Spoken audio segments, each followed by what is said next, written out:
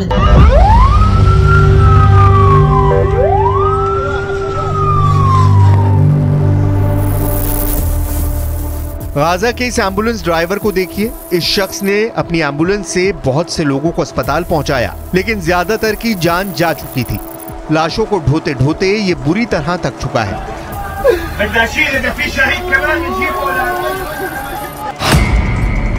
Israel की बमबारी में इस व्यक्ति ने अपने परिवार के 8 लोगों को खो दिया। सिर्फ खुद जिंदा बचा है। अबूई वअखूई फक़त अम्मी वबिन अम्मी वबिन्त अम्मी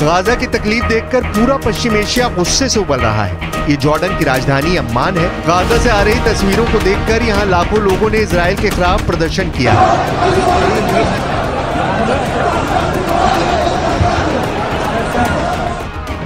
ये गुस्सा पूरे पश्चिम एशिया में फैल रहा है और अब वो अपनी सरकारों से गाजा में फंसे लोगों की मदद की मांग करने लगे हैं।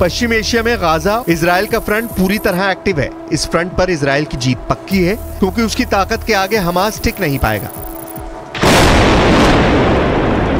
आखिर टैंक और तोपों के खिलाफ राइफल के साथ लड़ने वाला हमास कब तक बचेगा? इसी बात ने इजराइल को जीत का भरोसा दिला दिया है, लेकिन हमास खामोश नहीं बैठा है।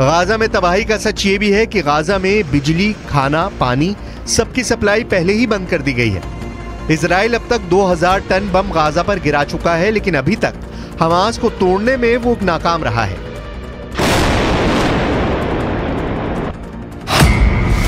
इस बीच इजराइल को रोकने के लिए 2 नए फ्रंट खुल गए हैं। पहला फ्रंट है लेबनान और दूसरा फ्रंट है सीरिया।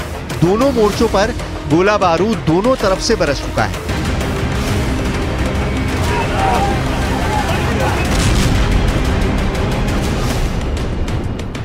सवाल है कि क्या इजराइल 3 मोर्चों पर एक साथ लड़ पाएगा?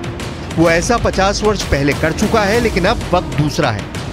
इस बीच हिजबुल्ला ने एक वीडियो जारी करके बता दिया है कि इजराइल ने उसको हल्के में लिया तो वो 2006 के बाद भी दूसरी बार हिजबुल्ला से हार जाएगा।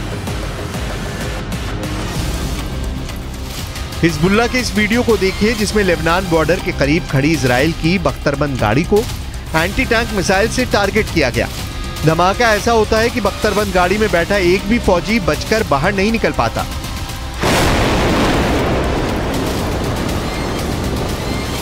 Don't rule out the possibility there'll be an all-out war, although Hezbollah was counting on divisions in Israel, and I think they've seen what they were thinking about Israel in terms of divisions is no longer the case.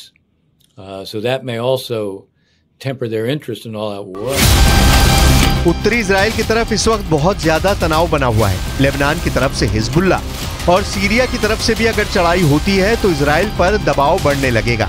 यहाँ rocket से हमले हो रहे हैं। Hezbollah के 5 लड़ाकों की मौत के बाद लेबनान में भी गुस्सा बहुत ज्यादा है। जबकि सीरिया की तरफ से हमला हुआ तो इजराइल के लिए गोलान की पहाड़ियों को बचाना मुश्किल हो जाएगा।